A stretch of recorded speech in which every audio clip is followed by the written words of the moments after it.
I'm Jamey Applegate, Senior Director of DEI at Equity at Work, and this is your DEI Minute, your go-to podcast for leaders looking to navigate the ever-evolving landscape of diversity, equity, and inclusion in the workplace. Whether you're just starting out with DEI or looking to sustain your long-term successes, each episode will provide you with the actions you can take to move DEI forward at your organization, all in 15 minutes or less. Join us every other week as we break through the noise and help you do DEI right. Let's get to it. The Trump administration's executive orders aimed at diversity, equity, and inclusion have caused a lot of chaos and confusion. Within the scope of the federal government, it has led to the shuttering of DEI offices and the elimination of DEI programs. In the larger world of workplaces, it has caused significant confusion about what is legal and what programs and initiatives can continue. Before we jump into what we're going to talk about today, which is diversity recruiting, there was a February 21st decision by a federal district judge. I mentioned this on the last episode. It applies to federal agencies and businesses that contract with the federal government. And it also states that having the DOJ investigate companies with DEI programs likely violates the First Amendment of the U.S. Constitution. This episode, as we talk about diversity recruiting, is going to imagine a world in which those executive orders are allowed to go forward and in which there are potential investigations into diversity recruiting practices. So we're going to talk about how to navigate that situation right now. So to many, the confusion that I mentioned being caused is the point. The goal is to create a sense of concern or fear around anything DEI related by using vague language, mentioning unlikely but very scary consequences for wrong moves, things like investigations, and omitting any guidance around what is actually permitted or what can be done. So many companies are pulling back on DEI out of that sense of caution. The thinking is that doing less makes them less vulnerable to attention or investigations from government agencies, or they're doing it out of a desire to be seen as acquiescing to the current administration's goals. In a sense, they're playing ball to curry favor or to avoid scorn. As a reminder, diversity, equity, inclusion programs and initiatives are still legal. And today we're going to talk specifically about efforts to recruit diverse talent in this new world. So to start, I want to talk about what the current administration is articulating. To the current administration, diversity, equity, and inclusion equates to efforts to hire individuals from diverse backgrounds who are not the quote-unquote best person for the job or who lack the skills to successfully undertake the requirements of the job. Their assertion is that consideration of anything other than merit is illegal and represents a form of discrimination, typically against people who are white and male. I share this because to me, I don't think this thinking makes any sense. Diversity, equity, and inclusion are just that. Acknowledging and celebrating differences, ensuring each person has what they need to be successful, and taking efforts to make sure each person is seen, heard, and valued within the organization. Why would an organization ever hire someone they do not think is capable of doing the job that they were hired for? That would simply lead to more work for others, lack of production, missed targets, and high turnover. Companies are too focused on achieving their performance goals to hire people who are unqualified. Additionally, diversity recruiting is 100% about merit and finding the best talent. It's about understanding that a diverse group of employees improves innovation, improves employee engagement, and improves achievement of business outcomes by making sure that we actually have a wide variety of perspectives. We bring in many voices and we let the best ideas win. It's also about understanding that merit is subjective and that identifying who is the quote-unquote best person for the role is subjective. The baseline is that we expect each person we hire to be able to do the job. And the real question we should be asking is, what does this person bring to the organization in addition to their ability to perform the technical tasks of this role? How do they advance our goals of having a collaborative, welcoming, and engaging culture where everyone feels supported and is set up for success? Finally, it's about understanding that there is so much talent out there to be found and invited to join our organizations, and that we have not always done the best job or had enough internal capacity to find that talent. We've relied on personal networks or a small set of talent pipelines for recruiting, and we've often overlooked certain pipelines because we incorrectly thought that we couldn't find talent there. It's about putting in the time and energy and effort to really say that we are finding the best talent, wherever it is. So how do we implement strategies to recruit diverse talent in a way that is legally compliant and helps us find the true best talent for our organization? Here are 6 tips. Number 1, don't set quotas. Quotas are illegal, and they do end up leading to hiring or not hiring people because of their race or gender or other identity, and not because of their experience and expertise. Quotas are impractical, and they are harmful.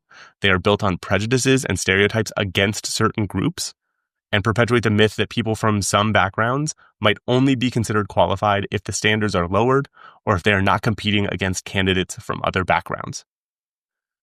Number 2, instead of quotas, set aspirational representation goals. One way to do this is to reflect your geography and industry. It is completely okay to articulate that your goal is to look like the communities in which you operate, or that your goal is to be representative of the industry of which you are a part. So many organizations are part of industry associations that publish this data. Look at those and say, are we close? Another potential goal could be to be representative of the demographics of those earning certifications or degrees in the fields from which you hire. Number 3, articulate your values. Explicitly communicate internally and to potential employees that your organization's position is that diverse teams drive business outcomes, and that this has been borne out in the data year after year after year after year. It is indisputable. Articulate that your organization is committed to using its resources, time, and energy to find talent wherever that talent is. And articulate that your organization hires top-tier, excellent, and talented employees, and that employees are held to 2 overarching expectations: to be knowledgeable about their area of expertise and complete their technical tasks successfully and on time, and to be a great teammate, someone who makes the organization a great place to work and contributes to a meaningful and positive workplace culture where everyone feels welcome and set up for success in their role, someone who's supportive of others, someone who communicates and collaborates well. I can go on and on. Someone who leans in when others need help. In short, someone who other people want to work with and who they enjoy working with. 4, articulate your commitment to non-discrimination in hiring and promotions. Explicitly state that your company is an equal opportunity employer and identify policies that you have in place to ensure that no one is discriminated against. Each candidate should go through a structured interview process in which they are all asked the same questions and in which evaluation criteria are consistent. Number 5, broaden your recruiting and tap into currently untapped pipelines. Develop a strategy that truly allows your organization to say it's finding the best talent wherever that talent is. You might only recruit from universities that are ranked top 10 in a given field. You might only recruit within the state or states in which you already operate. You might recruit based on where your leadership went to college. You might only recruit from Ivy League schools. Those places definitely have talent, but that's a narrow pipeline. And if we rely on just those few pipelines, we're missing so much potential talent. Lead a discussion on why our organization recruits in the way that it does.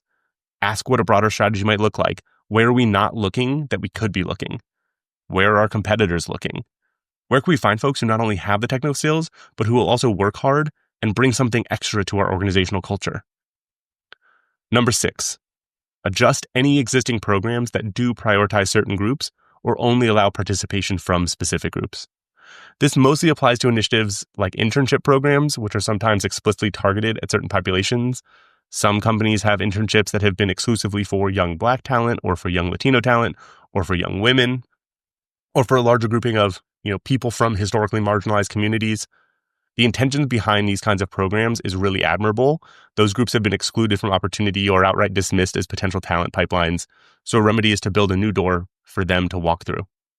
But it is likely running afoul of the laws to deny certain applicants based on a protected characteristic. So make sure it's clear that all internship opportunities are open to everyone.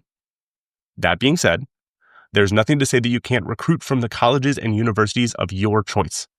And there's nothing forcing you from recruiting at colleges and universities from which you do not want to recruit.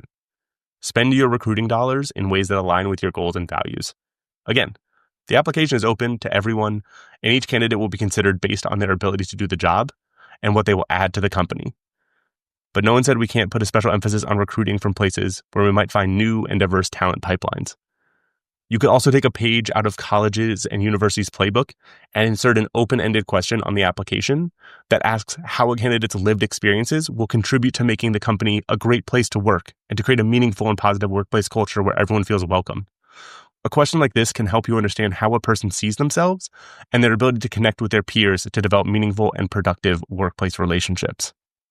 Quick addition, these comments about internship programs also apply to recruiting more generally. Your hiring and promotions practices must be about who can do the job and who adds to the workplace culture. But your organization can choose where it recruits from. There's no entity that can dictate where you have to send recruiters or where you can and can't form partnerships with career services and professional advising offices. Do with that what you will. As a note, before we end this episode, all of this guidance, again, is just general guidance. It's not specific to any workplace or industry or organization. As you apply it to your workplace, please make sure you connect with your legal counsel for more situation-specific guidance. And as always, if you're working through how to continue your DEI work or how to implement recruiting diverse talent in this new environment, we're here to help. Please send us an email or connect with us on our website. That's all for today. Thanks so much for listening. That's a wrap. I'm Jamey Applegate, and that's your DEI Minute for today. Thank you for listening. Please be sure to follow us wherever you listen to podcasts, and don't forget to leave us a review. If you ever have questions, please visit our website or send us an email. You can also sign up for our newsletter and follow us on LinkedIn, YouTube, Twitter, and Instagram. Links to everything can be found in the episode notes. This episode was edited and produced by Podgrowth with podcast art by me, Jamey Applegate.